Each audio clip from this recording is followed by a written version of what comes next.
ये हमारा next question.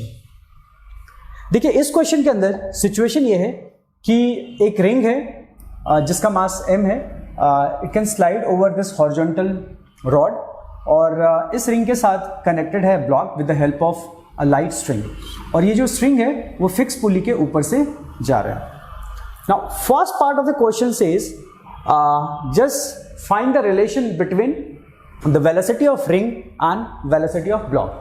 उन्होंने बोला हुआ है कि आप अगर रिंग की वेलोसिटी v लेते हो तो ये प्रूव करो कि ब्लॉक की स्पीड जो होगी वो v cos थीटा होगी। तो बच्चों देखिए ये क्वेश्चन एक कंस्ट्रेंट रिलेशन का क्वेश्चन है। इसमें आपको इनके दोनों के मोशन को रिलेट करना है। इसमें कंडीशन ये यूज करना है बच्चों कि जो लेंथ ऑफ स्ट्रिंग है दैट विल बी फिक्स, ठीक है ना, वो हमेशा फिक्स रहेगा, ठीक है। तो अब अगर मैं इसको एक अलग से डायग्राम बना लेता हूँ। देखिए मान लीजिए ये हमारा रॉड है और initially let's say t equal to 0 पे रिंग यहाँ था और ये पुली के साथ होता हुआ ये ब्लॉक यहाँ पे है, ठीक है। ये t इक्वल टू 0 पे मान लेते हैं एक छोटे से टाइम इंटरवल के बाद ये रिंग बहुत ही छोटा डिस्टेंस ट्रेवल करता है, लेट्स से यहाँ आ जाता है, ठीक है, ये यहाँ जाता है, ठीक है। तो अगेन ये पुली से होता हुआ जाएगा और ये जो ब्लॉक है थोड़ा नीचे की तरफ आ जाएगा, है ना, क्योंकि यहाँ आप देख सकते हो क्लियरली कि ये जो लेंथ है ये इससे ज़्यादा है, ग्रीन वाले लेंथ से ये वाइट लेंथ ज़्यादा है। इसका मतलब कि अगर आप ये लेंथ यहाँ पे छोटी करोगे तो यहाँ पे लेंथ बढ़ेगी, तो ये ब्लॉक नीचे की तरफ जाएगा, ठीक है।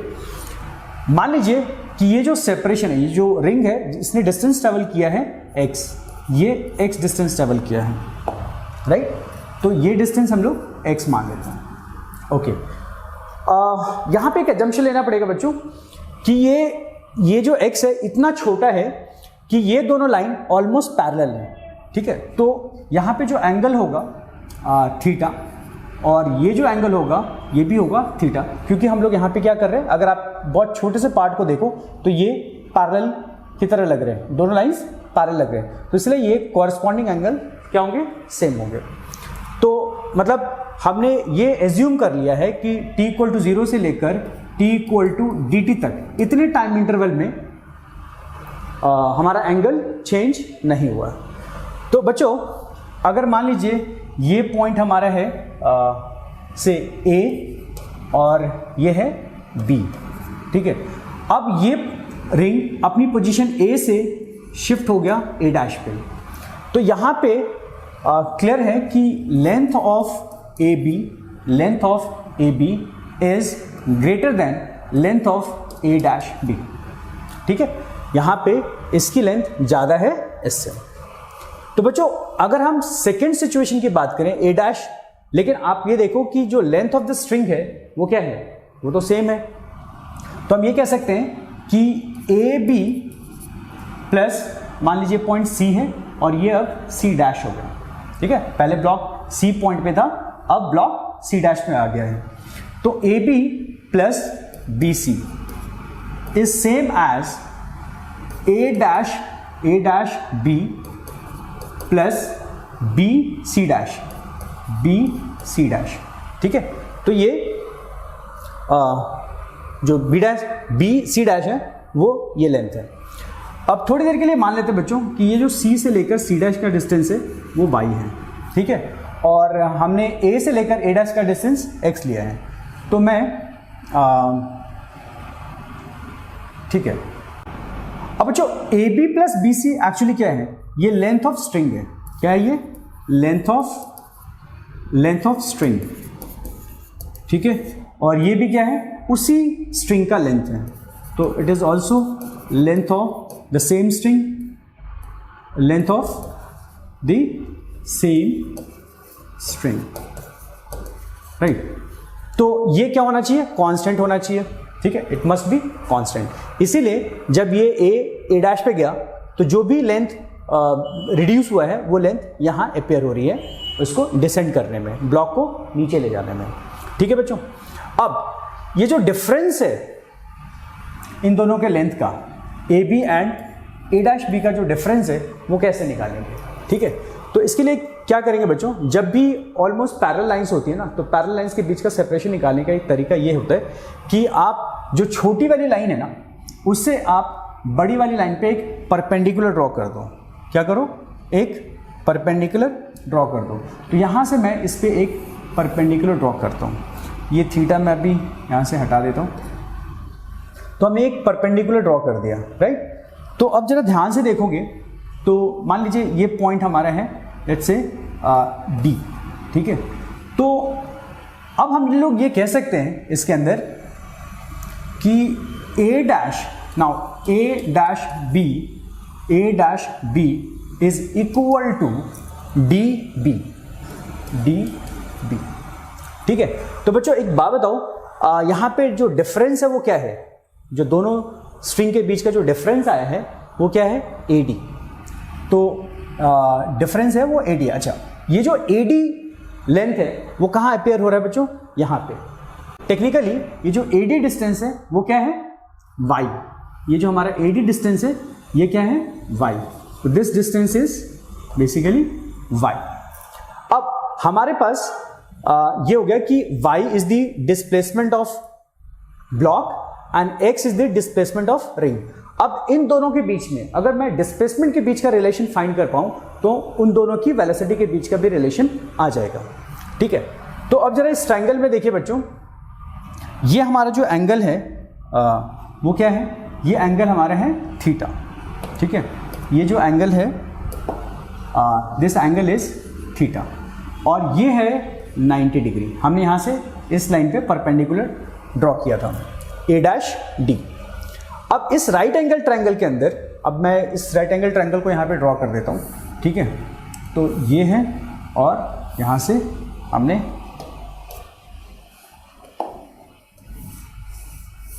तो ये 90 degree, this is x which is a and a dash और ये हमारा पॉइंट D और ये है y, ठीक है बच्चों। और ये है एंगल थीटा। तो इस राइट एंगल ट्रायंगल के अंदर x एंड y के बीच में क्या रिलेशन है, तो अगर मैं इसको थोड़ा टर्न कर दूं तो आप देखेंगे कि आपको ये राइट एंगल ट्रायंगल इस तरह से दिखेगा, ठीक है ना। तो यहाँ से आप आसानी से देख सकते हो कि x एंड y के बीच में जो रिलेशन है, ये जो हमारा y है, मैं y ऐसे लिख देता हूँ, ठीक है। ये पॉइंट है D। तो x एंड y के बीच में रिलेशन है cos ऑफ थीटा। अगर मैं cos ऑफ थीटा लिखता हूँ इस ट्रायंगल के अंदर तो क्या होगा, बेस अपॉन हाइपोटेनस। तो ये बेस है हमारा y AD divided by x। तो यहाँ से बच्चों आप क्लियरली देख सकते हो कि जो y है वो y आ गया हमारा x y equal to x cos of theta, ठीक है। अब मैं ये this is the relation between displacement, ये डिस्प्लेसमेंट, दोनों के डिस्प्लेसमेंट के बीच का रिलेशन आ गया। अब डिस्प्लेसमेंट से वेलोसिटी तक जाने के लिए हमें क्या करना पड़ता है, इसे डिफरेंशिएट करेंगे t के रिस्पेक्ट में। तो मैं इसको अगर डिफरेंशिएट करता हूँ टाइम के रिस्पेक्ट में तो मैं लिखूंगा dy अपॉन dt एंड ये हो गया dx अपॉन dt। ये हमारा ये थीटा हमारा कांस्टेंट है, जिस इंटरवल की हम लोग बात कर रहे हैं वहाँ हमने थीटा को कांस्टेंट लिया है। तो यहाँ पे इसलिए इसको सिर्फ cos थीटा को यहाँ पे मल्टीप्लाई कर देंगे and this dy by dt is the velocity of block, क्योंकि ये y डिस्प्लेसमेंट ऑफ ब्लॉक था। तो अगर मैं इसको टाइम से डिफरेंशिएट करूंगा तो किसकी वेलोसिटी आएगी, ब्लॉक की वेलोसिटी आएगी। तो ये वेलोसिटी ऑफ ब्लॉक है और ये dx by dt is the x is the displacement of the ring. तो मैं अगर उसको डिफरेंशिएट करता हूँ तो ये वेलोसिटी ऑफ रिंग आ जाएगी। तो v r लिख रहा हूँ मैं ऐसे, ठीक है, इनटू cos ऑफ थीटा। लेकिन क्वेश्चन में यहाँ दे रखा है कि velocity of ring is v, तो वेलोसिटी ऑफ रिंग को मैं v से रिप्लेस कर रहा हूँ। This is cos of theta, ये हो गया वेलोसिटी ऑफ ब्लॉक। तो velocity of block is v times cos theta.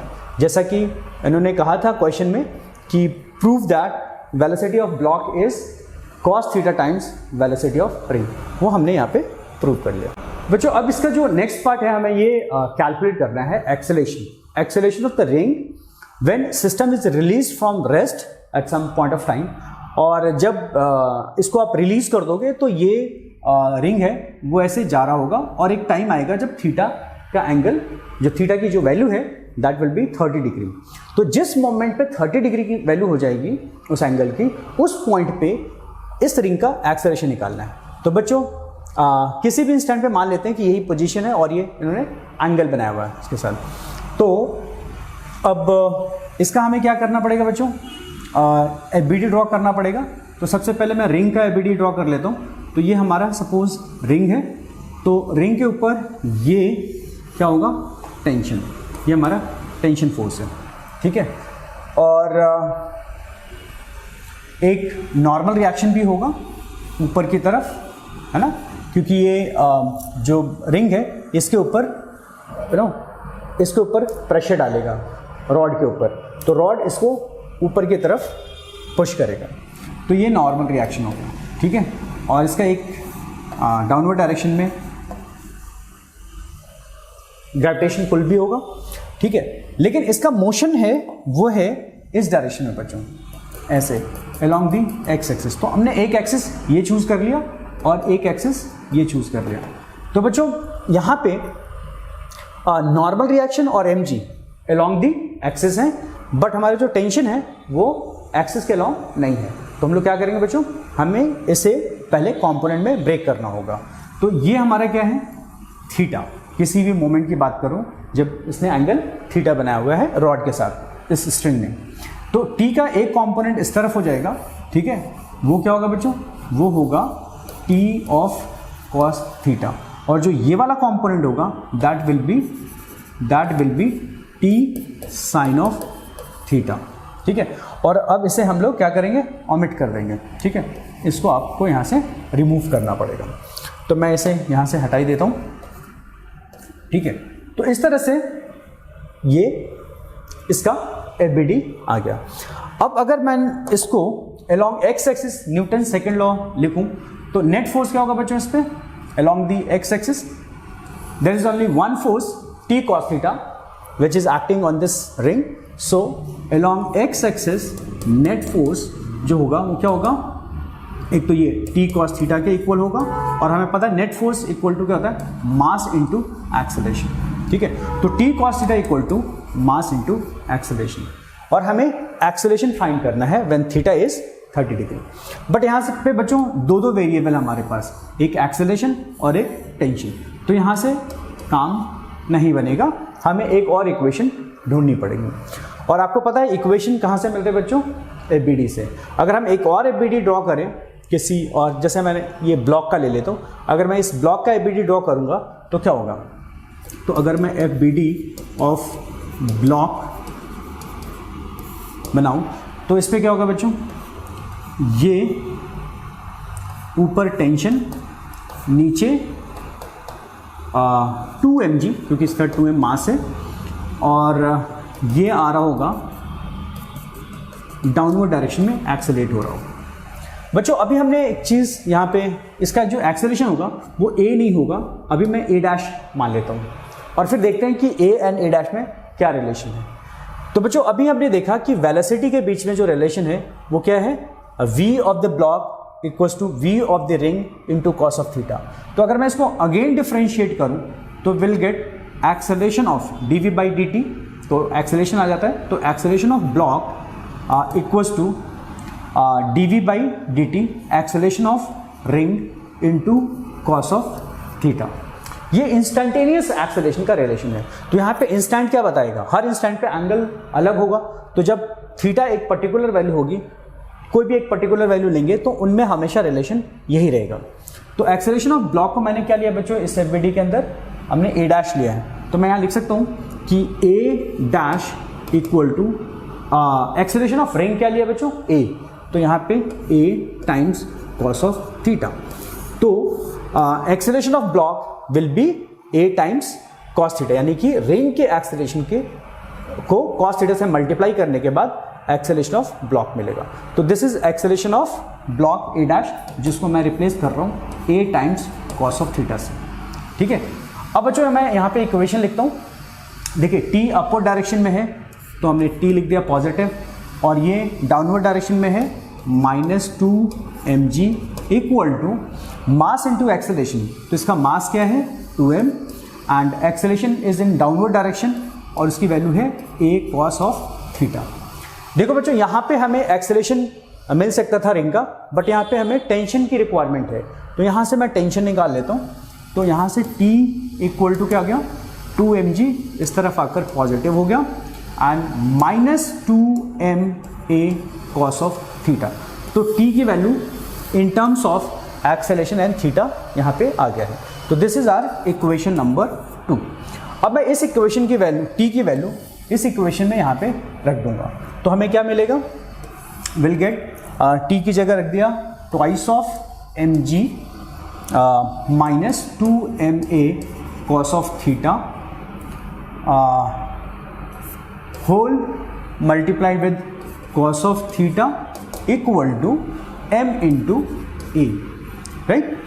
तो बच्चों ये हो गया हमारा 2mg cos ऑफ थीटा minus 2ma cos square theta equal to ma। अब हमें क्या चाहिए, हमें एक्सेलरेशन चाहिए, तो जितने भी a वाले टर्म है उसको एक साथ लिख देता हूँ। तो ये हो गया 2mg cos ऑफ थीटा और 2ma को मैं उस तरफ ले जाता हूँ, तो क्या हो जाएगा ma तो ऑलरेडी है यहाँ पे ma plus 2ma cos square theta. अब a हमने कॉमन ले लिया, m भी कॉमन ले लेता हूँ, ma equal to 1 plus 2 cos square theta, ठीक है बच्चों, equal to 2mg cos of theta. m से m कैंसिल हो गया नाउ। तो अगर मैं इस पार्ट को पहले लिख लूँ, है ना, यहाँ पे a times 1 plus 2 cos square theta, तो यहाँ इस तरफ ये 2mg को 2g cos थीटा इस तरफ लिख लेता हूँ 2g cos of theta, right. तो एक्सेलरेशन इक्वल टू आ गया twice of g cos of theta divided by 1 plus 2 cos square theta, ठीक है बच्चों। ये हमारा एक्सप्रेशन आ गया in terms of theta and g, acceleration आ गया।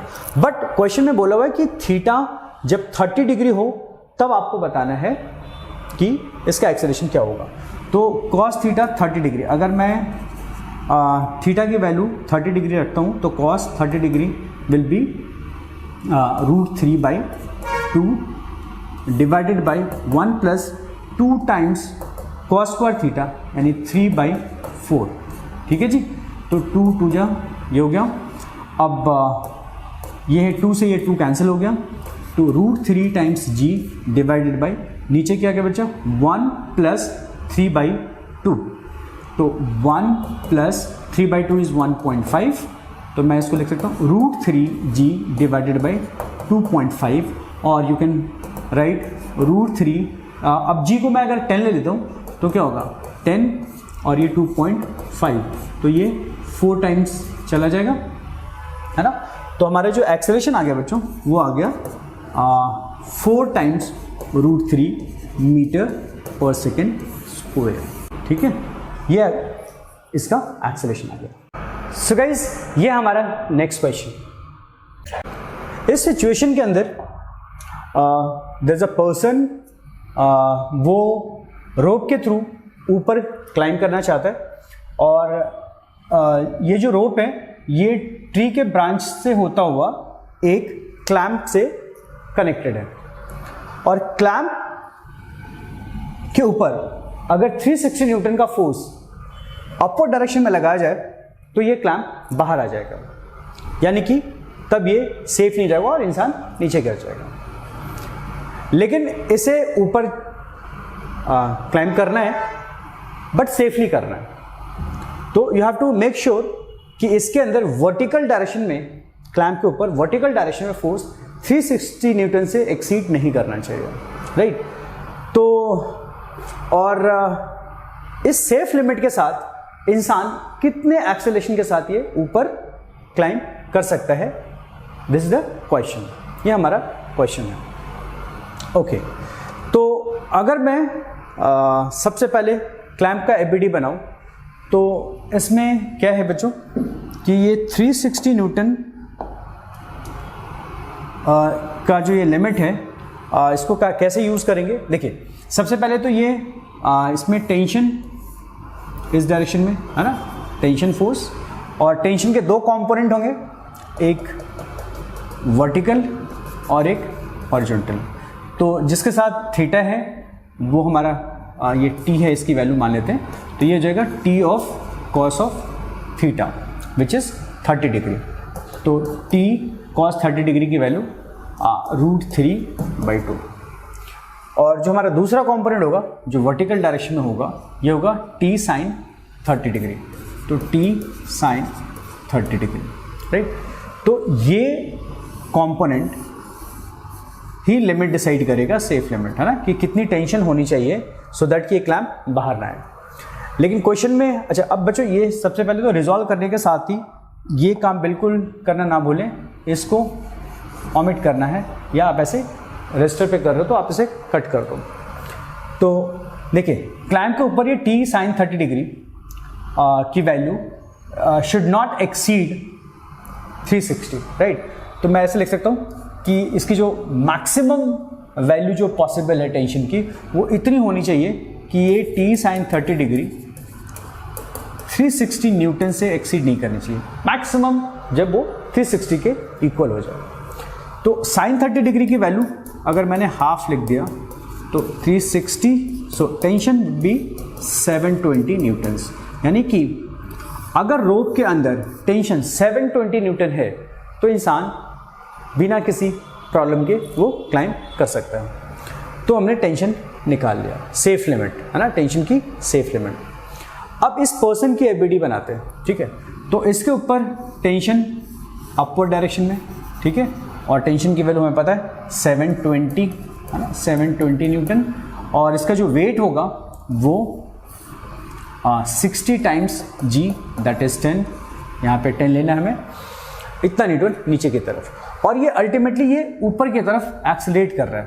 तो अगर मैं इसका डॉट एबीडी बनाऊँ तो ये ऊपर है 720, नीचे 600 न्यूटन्स, ठीक है, ये 720 न्यूटन।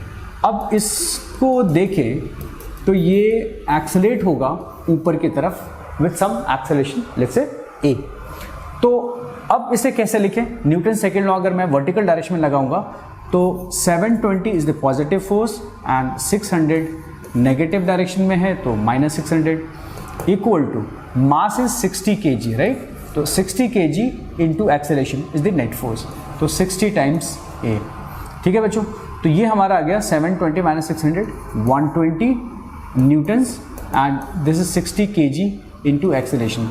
तो ए हमारा आ गया 120 divide by 60, that is 2 meter per second square. So acceleration of this person should not be greater than 2 meter per second square. अगर ये 2 meter per second square maximum acceleration से अगर ये ऊपर जाता है तो ये क्लैंप बाहर नहीं आएगा और ये सेफली क्लाइंब कर सकता है, ठीक है, ओके। सो बच्चों ये है हमारा नेक्स्ट क्वेश्चन। देखिए इस क्वेश्चन के अंदर ये सिचुएशन है कि इसमें देयर आर 3 ब्लॉक्स और तीनों ब्लॉक्स जो हैं वो M1, M2 and M3 masses के हैं, और ये 2 ब्लॉक्स एक मूवेबल पुली के थ्रू स्ट्रिंग से कनेक्टेड है, और यहाँ पे एक जो पुली है वो फिक्स पुली है, और हमें इस M1 ब्लॉक का जिसका मास M1 है उसका हमें एक्सेलरेशन बताना है, ठीक है बच्चों। अब बच्चों यहाँ पे एक इम्पॉर्टेंट पॉइंट है जो मैं आपका ध्यान उस तरफ दिलाना चाह रहा हूँ कि देखिए अगर आप इस मूवेबल पुली पे बैठ जाएं तो क्या होगा।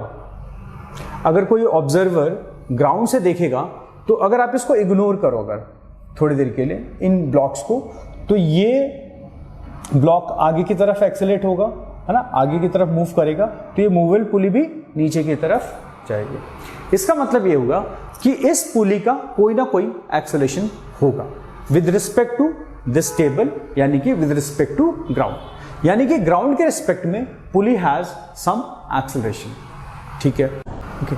अगर आप इस पुली के ऊपर बैठ जाते हो तो आपको ऐसा लगेगा कि आप रेस्ट पे हो और ये ब्लॉक्स मूव कर रही हैं। तो अगर मैं सिर्फ इसको ऐसे देखूं कि ये मान लो सीलिंग से अटैच होता, ये पुली सीलिंग से अटैच होता, तो आप क्या करते हैं इस क्वेश्चन में? आप ऐसे करते हैं ना कि ये ब्लॉक सपोज करो M3 ब्लॉक नीचे की तरफ ए एक्सेलरेशन से जा रहा है, तो ये जब नीचे जाएगा तो ये ऊपर जाएगा, तो ये ए एक्सेलरेशन से ऊपर जाएगा। आपको ऐसा लगेगा। तो आप इसे ऐसे समझो, जब आप इसका एक्सेलरेशन ले रहे हो तो आप विद रिस्पेक्ट टू दिस पुली ले रहे हो, राइट? तो जो कि ऑलरेडी एक्सेलरेटेड है। तो जब भी हम लोग एफबीडी बनाते हैं तो हमें विद रिस्पेक्ट टू ग्राउंड बनाना चाहिए, ठीक है ना? तो अगर हम ग्राउंड के रिस्पेक्ट में देखें तो ये पुली भी एक्सेलरेटेड है, लेकिन आपने ये ए और ए ये जो लिया है आपने ए एक्सेलरेशन ऑफ ब्लॉक्स, है ना? ये जो एक्सेलरेशन है ये with respect to this is the acceleration of blocks of mass M2 and M3 with respect to movable pulley. ये जो पुली है B इसके रिस्पेक्ट में लिया है, ठीक है?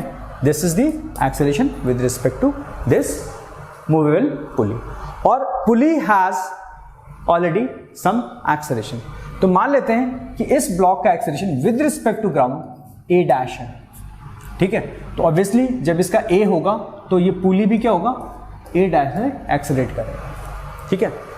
बच्चों अभी हम लोग ये बात कर रहे हैं कि ये जो एक्सेलरेशन A है वो विद रिस्पेक्ट टू पुली है, लेकिन मुझे एफबीडी के अंदर किसके रिस्पेक्ट में दिखाना है, विद रिस्पेक्ट टू ग्राउंड। तो we have to make some change here. FBD में थोड़ा हमें चेंज करना पड़ेगा यहाँ पे, क्योंकि ये जो एक्सेलरेशन है पुली के रिस्पेक्ट में है, ग्राउंड के रिस्पेक्ट में नहीं है।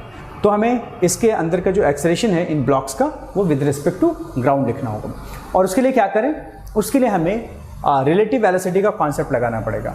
मान लीजिए ये फ्रेम है ग्राउंड का, दिस इज ग्राउंड, ठीक है? और ये है मूवेबल पुली B का फ्रेम, और ये है इन ब्लॉक्स का, ठीक है ना? M2 और M3 ब्लॉक्स का, ठीक है जी? तो पहले M2 का मान लेता हूँ, तो पहले M2 के लिए देख लेंगे, राइट? तो अब देखिए पुली का acceleration with respect to ground किधर है, डाउनवर्ड डायरेक्शन में है और A डैश है। तो अगर डाउनवर्ड डायरेक्शन को नेगेटिव लेते हैं तो मैं यहाँ पे इस एरो से ऐसे, ये है पुली का acceleration with respect to ground minus A dash, right? अच्छा, उसके बाद ये जो M2 है, M2 का acceleration with respect to pulley positive है A, तो मैं यहाँ पे लिख देता हूँ पॉजिटिव A, ठीक है? अगर मैं M2 वाले ब्लॉक को इस फ्रेम से देखूं तो क्या होगा, इन दोनों वेक्टर को ऐड करना पड़ेगा विद साइंस। तो acceleration of M2 with respect to ground, M2 with respect to ground will be minus A dash plus A, और you can write A minus A dash, this the acceleration, right? अच्छा, ठीक है। अगर मैं तो यहाँ पे मैं लिख देता हूँ A माइनस A डैश इसका एक्सेलरेशन, ठीक है? ओके जी। अब अगर M3 के लिए यही काम करें तो फिर से ये ग्राउंड, ये पुली और ये ब्लॉक ऑफ मास M3। तो M3 किस तरफ जा रहा है बच्चों, A एक्सेलरेशन से डाउनवर्ड डायरेक्शन में।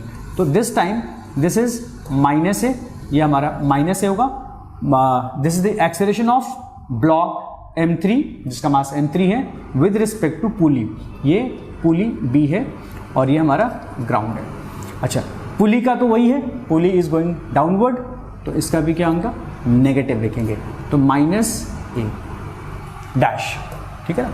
ये A डैश से नीचे की तरफ आ रहा है। तो अगर मैं एक्सेलरेशन ऑफ M3 लिखूं with respect to ground, with respect to ground, तो इसका एक्सेलरेशन क्या हो जाएगा बच्चों, minus of A dash minus A, यानी कि नेट एक्सेलरेशन इसका डाउनवर्ड होगा, ठीक है बच्चों? तो इसका एक्सेलरेशन आ गया हमें, और क्योंकि साइन हमने एज्यूम किया है तो ऑटोमेटिकली इसमें हमें अब साइन सोचने की जरूरत नहीं है, सीधा यही वैल्यू डाल देंगे। अब देखो बच्चों, ये तो हमने देख लिया कि ग्राउंड के रिस्पेक्ट में इन दोनों ब्लॉक्स का एक्सेलरेशन क्या है। तो एक एक कर FBD बना लेता हूँ मैं। सबसे पहले मैं बनाता हूँ M2 का। तो FBD ऑफ M2, ठीक है, मास M2 का। तो इसके अंदर क्या है बच्चों, ये हमारा ब्लॉक है, इसके ऊपर टेंशन, इसके अंदर का टेंशन मान लेता हूँ T, और ये यहाँ पे जो टेंशन है ब्लॉक के लिए ये T डैश, राइट। तो T और नीचे क्या हो जाएगा M2G एक्सेलरेशन, ठीक है बच्चों। ये हम लोग क्या करेंगे, नेट फोर्स साइन के साथ कैलकुलेट कर लेंगे, और इसके बाद एक्सेलरेशन हमारा M2 का है A माइनस A डैश, और ये साइन के साथ आया होगा, ये वेक्टर फॉर्म में है, तो हमें इसमें साइन के बारे में सोचने की ज़रूरत नहीं है। तो नेट फोर्स आगे हमारा positive T minus M2G equal to M2 times acceleration, acceleration is A minus A dash, ठीक है बच्चों। तो this is the equation number 1, ये हमारा इक्वेशन 1 आ गया, ठीक है, ओके। सिमिलरली ये हम लोग इक्वेशन 1 लिख लेते हैं। सिमिलरली अगर मैं FBD बनाऊं M3 मास का, तो उसके लिए क्या लिखेंगे बच्चों, ये M2 मास का था, तो M3 के लिए लिखूंगा ऊपर T, नीचे M3G, मास M3, राइट। और ये इसका जो नेट फोर्स होगा वो क्या होगा, T minus M3G equal to mass into acceleration vector. मेरा एक्सेलरेशन वेक्टर ये है minus A dash minus A, ठीक है। तो ये हो गया हमारा इक्वेशन नंबर 2, राइट। एक इक्वेशन हमें कहाँ से मिलेगा बच्चों, इस ब्लॉक के FBD से। अगर मैं इस ब्लॉक का FBD ड्रॉ करूँ तो क्या होगा, तो अगर मैं इस ब्लॉक का FBD बनाऊँ तो हमारा आएगा, यहाँ पे लिख देता हूँ FBD ऑफ पुली का, एक्चुअली मैं पुली का FBD बना रहा हूँ, FBD of pulley B, movable pulley का। तो यहाँ पे ये हो गया पुली, और ऊपर है हमारा टेंशन T डैश, नीचे है टेंशन T, ये भी T, क्योंकि ये यहाँ पे अगर T है तो ये भी T होगा, ये भी T होगा, और ये T, ठीक है। तो इसका मास 0 है, तो यहाँ पे क्या लिखूँगा बच्चों, T dash positive minus 2T, और मास 0 एंड एक्सेलरेशन A डैश। तो यहाँ से आ गया T dash equals to 2T, ठीक है, T dash equals to 2T। ये हमारा दोनों टेंशन के बीच में रिलेशन आ गया। तो T dash is twice of T। ये हमारा इक्वेशन नंबर 3। अब हम लोग लिखेंगे इक्वेशन फॉर M1, है ना। तो इक्वेशन फॉर M1 लिखने के लिए पहले FBD बना लें। तो FBD ऑफ ब्लॉक M1, ठीक है। तो FBD ऑफ ब्लॉक M1, तो इसमें ये है हमारा ब्लॉक जिसका मास है M1, और ये है T डैश जिसको हम लोग क्या लिख सकते हैं, T डैश की वैल्यू कितनी है 2T, तो मैं इसे 2T भी लिख सकता हूँ, ठीक है। तो T dash is the only force which can accelerate this block in horizontal direction, और इसका एक्सेलरेशन में क्या माना है बच्चों, A डैश। तो यहाँ पे लिख सकते हैं net force is 2T, this T dash is actually 2T के बराबर है। तो 2T is the net force and mass into acceleration, acceleration is A dash, ठीक है। तो बच्चों हमारा टारगेट है A डैश निकालना, हमारा टारगेट है A डैश निकालना, राइट। अब मेरे पास कितने वेरिएबल्स हैं बच्चों, मेरे पास नंबर ऑफ वेरिएबल्स हो गए अब T, A dash and A, ठीक है। तो T डैश भी था, तो टोटल वेरिएबल्स हमारे पास हैं 4, और हमारे पास इक्वेशन क्या है बच्चों, एक equation number 1, equation number 2, equation number 3, और यहाँ से एक इक्वेशन नंबर यहाँ पे 4th। अगर मैं चाहूँ तो इसे ऐसे भी लिख सकता था, ठीक है।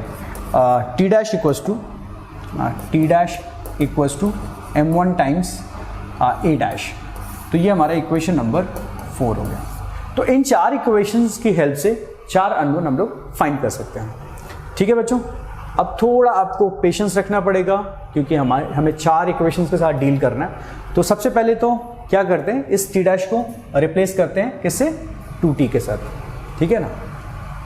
तो हमारा ये आ जाएगा 2t equal to m1 a dash, ठीक है, ये आ गया। अब हमें टेंशन नहीं चाहिए, हमें एक्सेलरेशन चाहिए। तो अब क्या करेंगे बच्चों, इस t को, इस यहाँ से t की वैल्यू क्या आ गई, t equal to m1 a dash divided by 2। अब इस t को जितने भी इक्वेशंस हमारे पास बचे हैं जो अनयूज्ड हैं, जैसे 1 and 2, मैं इसको 1 and 2 में रख दूंगा। ठीक है बच्चों, तो अगर मैं t की वैल्यू इक्वेशन नंबर 1 में डालता हूँ, ठीक है ना, तो क्या हो जाएगा, ये हमारा जो t है, ये t हमने इक्वेशन नंबर 1 में डाल दिया। तो यहाँ से हमें मिलेगा m1 a dash divided by 2 minus m2g equal to m2 a minus a dash. ठीक है बच्चों, ये हमने एक न्यू इक्वेशन बना लिया, इक्वेशन नंबर से 5। ठीक है, अब इसी t की वैल्यू को इसमें डालेंगे इक्वेशन नंबर 2 में, तो हमें एक नया इक्वेशन मिल जाएगा। वो क्या हो जाएगा, m1 times a dash, m1 times a dash divided by 2 minus m3g equal to m3 minus a dash minus a। ये हमारा हो गया इक्वेशन नंबर 6। अब देखिए हमारे पास सिर्फ 2 अननोन है, एक a डैश और एक a, और 2 इक्वेशंस भी हैं। ठीक है जी, तो इनको सॉल्व कर लेते हैं। तो इक्वेशन नंबर 5 को अगर मैं दोबारा लिखूं तो क्या लिख सकता हूं, m1 a डैश बाई 2 और यहाँ से m2 minus m2 a dash होगा, जो कि लेफ्ट साइड में ले आऊँ तो क्या हो जाएगा m2 a डैश, राइट। और इधर क्या रह जाएगा बच्चों, m2 times a, m2 times a and plus m2g भी इस तरफ ले आता हूँ, तो ये m2g। ठीक है, तो अगर मैं इसे सॉल्व करूँ तो बच्चों क्या आ जाएगा, a dash m1 plus 2 times m2 divided by 2 equal to m2a plus m2g। ये हमारा a डैश a में एक रिलेशन आया। इसी तरह से अगर मैं इक्वेशन नंबर 6 को थोड़ा सिंप्लीफाई करके लिखूं तो क्या आ जाएगा, ये आ जाएगा m1 times a dash divided by 2 और यहाँ से m3 ये है माइनस m3 a डैश, इस तरफ आ जाएगा तो प्लस हो जाएगा m3 a डैश, और फिर यहाँ पे आ गया m3 माइनस a यानी कि माइनस m3a, और ये m3g को भी इस तरफ ले आएंगे तो प्लस m3g। ठीक है बच्चों, तो ये इसको अगर मैं यहाँ से a डैश कॉमन निकालूँ तो आ जाएगा m1 plus twice of m3 divided by 2 equal to minus m3a plus m3g। तो यहाँ से आ गया हमारा ये a डैश। ठीक है जी, मतलब a डैश और a में रिलेशन आया।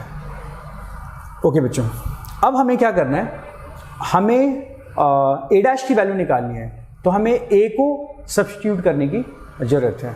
ठीक है बच्चों, अब देखिए यहाँ पे क्या है, यहाँ पे देखिए m2 टाइम्स a है और यहाँ पे माइनस m3 टाइम्स a है।